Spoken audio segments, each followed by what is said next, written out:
So thank you for giving interview, sir. Yeah, thank you. Could you talk about the implication of Bal Thackereys and other things, and how the media, the so much of media exposure, like live coverage they gave for his death and all. Yeah. Could you talk about that? How? See, Bal Thackrey was basically propped up in Bombay by the industrialist and a section of Congress party which wanted to basically destroy the trade union movement. That was the primary goal.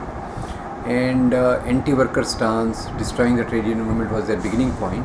Later on, following their divisive politics, they targeted South Indians. This because many trade unionists used to be from Kerala, so they tried to target those people. Then they targeted the people coming from Bihar, Uttar Pradesh, and even Gujarat. Earlier they did it. Now when this Advani's Rath Yatra started, and Shiv Sena was the only party which openly said that they are opposed to Mandal Commission, and they said they are opposed to Mandal Commission.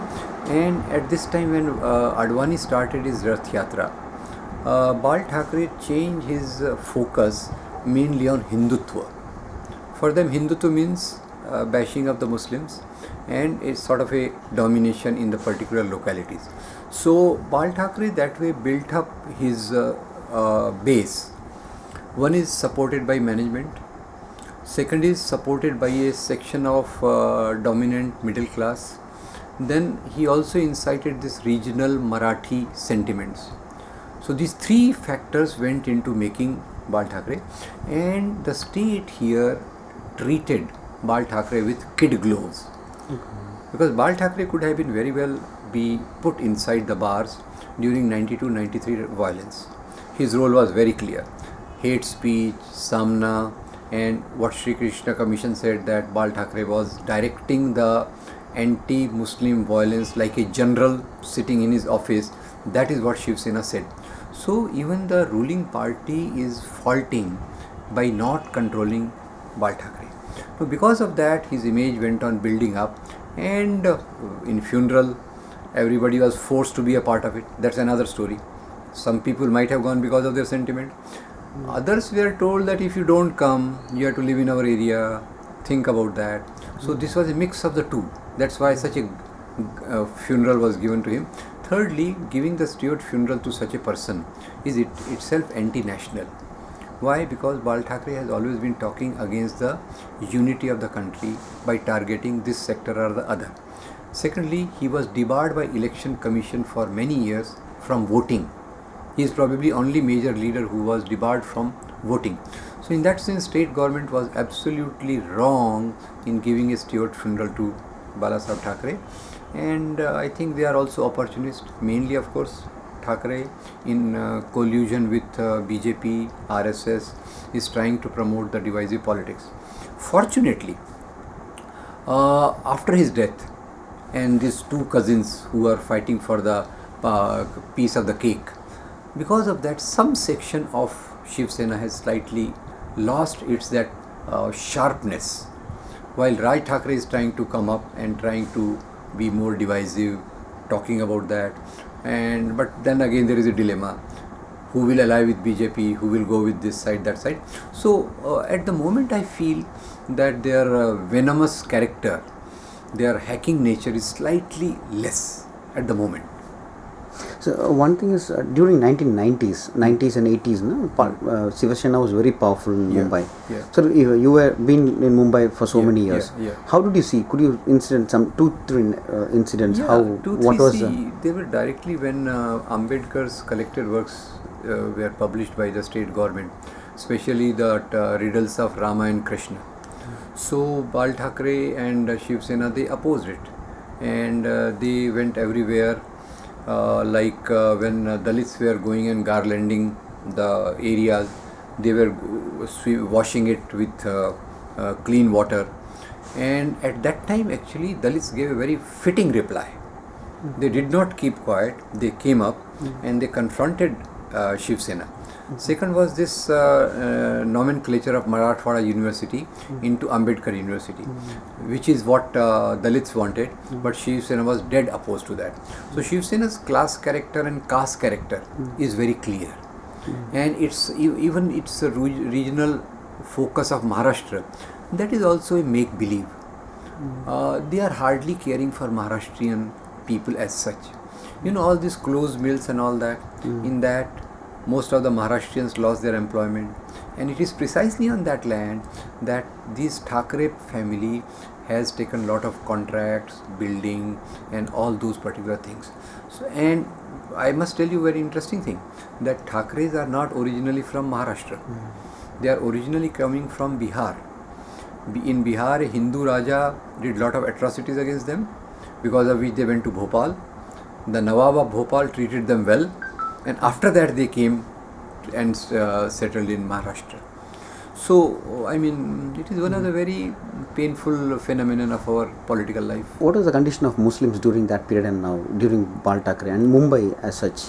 See, in Mumbai as such, after 90 to 93, the conditions of Muslims is fairly bad. It may not be as bad as it is becoming in Gujarat.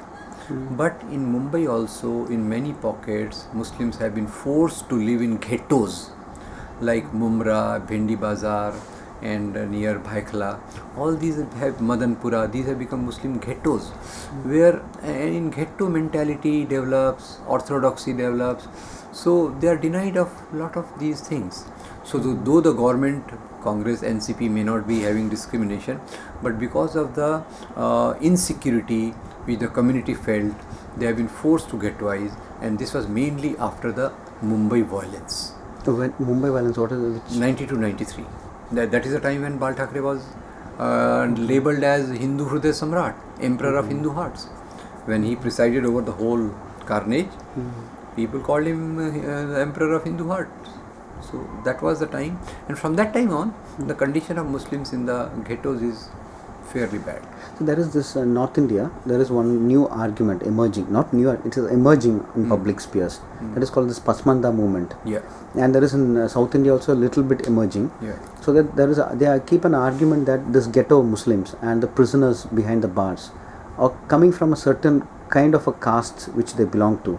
They say the Pasmanda movement, they say lower caste Muslims, like that. So that even in North India there are Muslims who are not allowed to do namaz, lower caste Muslims.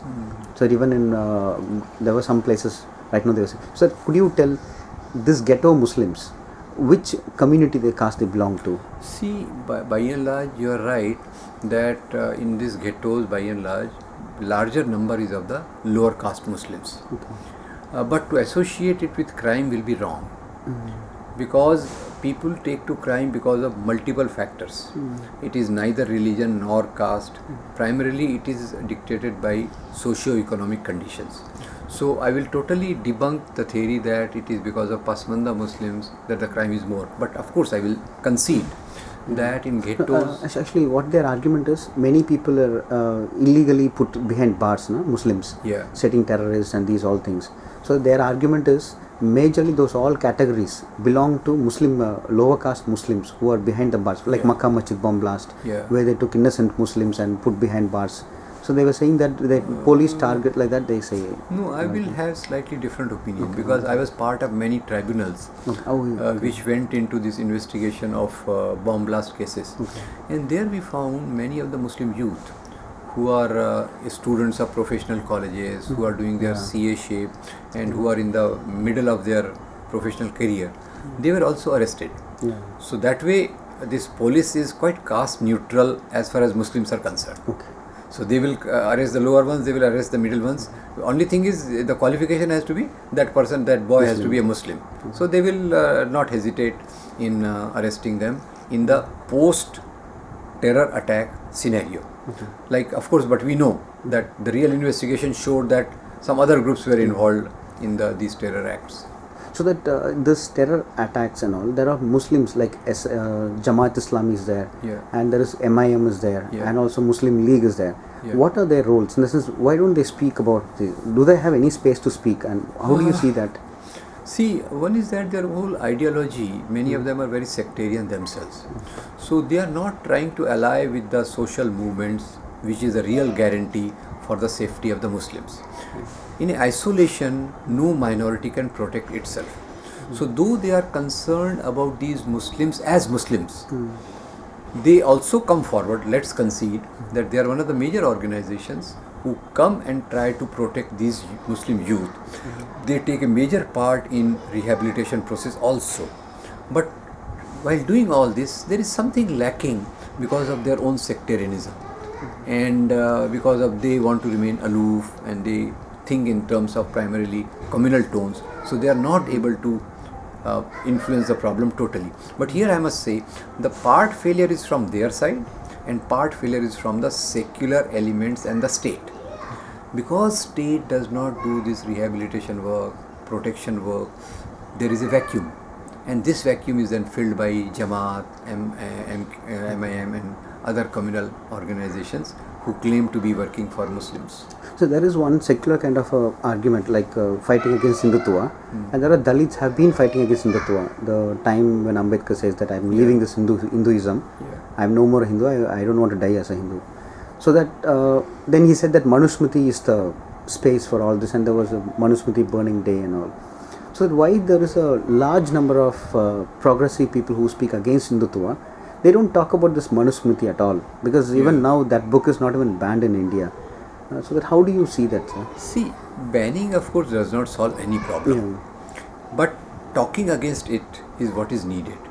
And here what is happening, I think, in the Dalit movement, there are many radical people who take the Ambedkar line of make people aware, organize, agitate. That is a basic line of Ambedkar, which I think should be pursued for till caste annihilation takes place. Now, I think within the Dalit movement, RSS has also tried to penetrate by two ways. One is that they have tried to co-opt some of the Dalit sections towards Hindutva. Second is they have tried to float an organization called Samajik Samarasta Manch.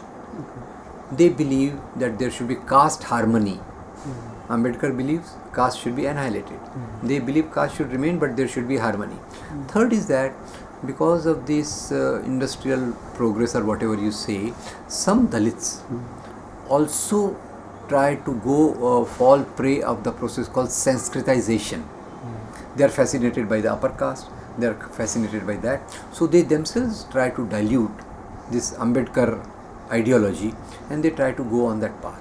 So there are multiple things which are acting against the interest of Dalit and in favor of Hindutva politics. So in this Maharashtra, yesterday was Chaitya Bhumi was there. One is no media covered, but I could sense that many people, large millions of people who came there, were rejecting the Hinduism, and I think this is one of the political crowd in Mumbai especially.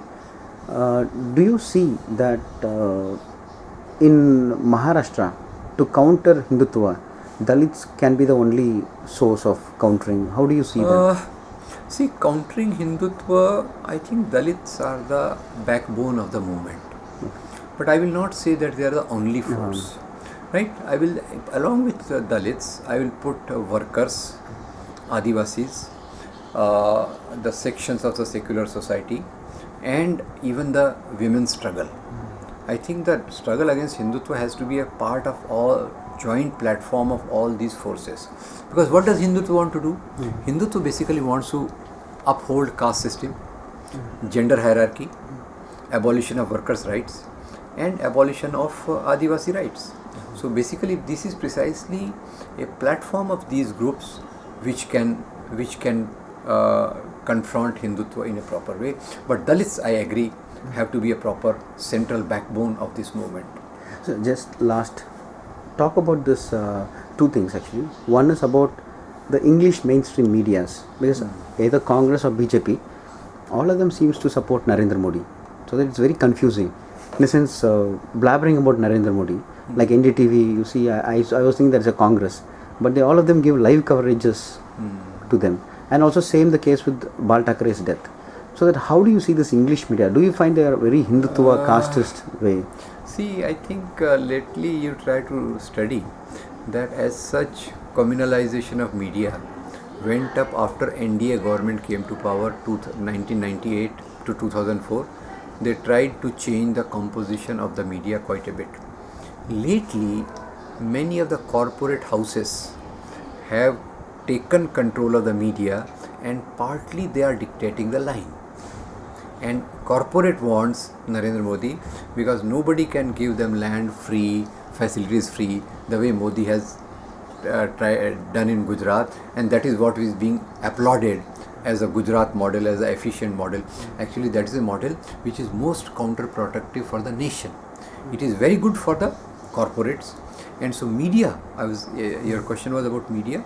Media, large section of it is being dictated by the corporate interest. So this Congress, are the illiterates to find, because they would have found their own way of countering that. But are there anything happening like that? Do you find? See, Congress actually, honestly speaking, in essence, it should be secular. It can't be compared to BJP. But somehow the intellectual resources of Congress have been declining. It has not imaginatively tried to reach the new middle class. Though it has made lot of good efforts like right to food, right to education, land acquisition bill, right to education, right to information. All these are very positive moves, but they are not able to propagate it to the people to whom it matters. And secondly, social media, which is such a powerful thing today, Congress has not tried to do this. So all said and done, like BJP, because it is also controlled by RSS and its all affiliates, that's why BJP at the moment and Modi is being projected because of these factors. So one last question. So the Babri Masjid demolition, which happened on 6th December, and Baba Saheb's Mahaparinirvan Din, which is also on 6th December, and calling it as a black day, and creating a rift between Muslims and Dalits. So it was a conscious decision by Hindutuva politics to demolish Babri Masjid on 6th December specifically? See, actually, your question itself has an answer. Because this Hindutva politics basically targets minorities at the surface. But its deeper agenda is to subjugate Dalits. So it is through that calculation that 6th December, which is Baba Saheb's day, they want to hijack into Hindu Shaurya Divas. And this is a way of bringing rift between Dalits and Muslims, and also trying to undermine the teachings of Baba Saheb. They will be willing to garland the statue of Baba Saheb, but as far as the teachings of Baba Saheb are concerned, they cannot directly confront it, so they want to subvert it through gradually. So that's why 6th December was chosen. Sir, last point is BSP. Yeah. Every media speaks about as if only 1-2 parties are there. But BSP's contribution was so much. Even in the MP election, they said that we'll give free land. Even the CPM never came forward to say that we'll give free land. But why this never becomes a debatable point? Even while intellectuals discuss, they don't consider BSP. Let's concede that the media is dominated by upper caste, upper class sections. That's why these Dalit issues and Dalit politics is not presented so properly there. Not only Dalits, I will say even the issues of workers, issues of women lately have been coming up, but not in a way they should be. But at least Dalits, Adivasis and workers, their issues are not taken properly because of the composition of the personnel of the media. That I will have to concede, and that this may be a part of that. Last one is, do you say that we understand, actually I understand at least, the casteist or Hindutuvas? So that, do you consider like that? Hindutva and caste are different things. We consider, Dalits do consider that. There is slight difference. Okay. If Hindutva is not, Hindutva of course wants to retain caste, but it also wants to subjugate the workers. Because if we say that it is only a Brahminical reaction, there will be a bit of a mistake. Why? Because it is a pre-industrial society. Brahminism, caste system is unadulterated. With the industrial society, caste and class, both things start coming up. That's why I think this Hindutva targets workers as well as Dalits. So it is slightly beyond the caste system. So thanks a lot. Yeah, thanks a lot.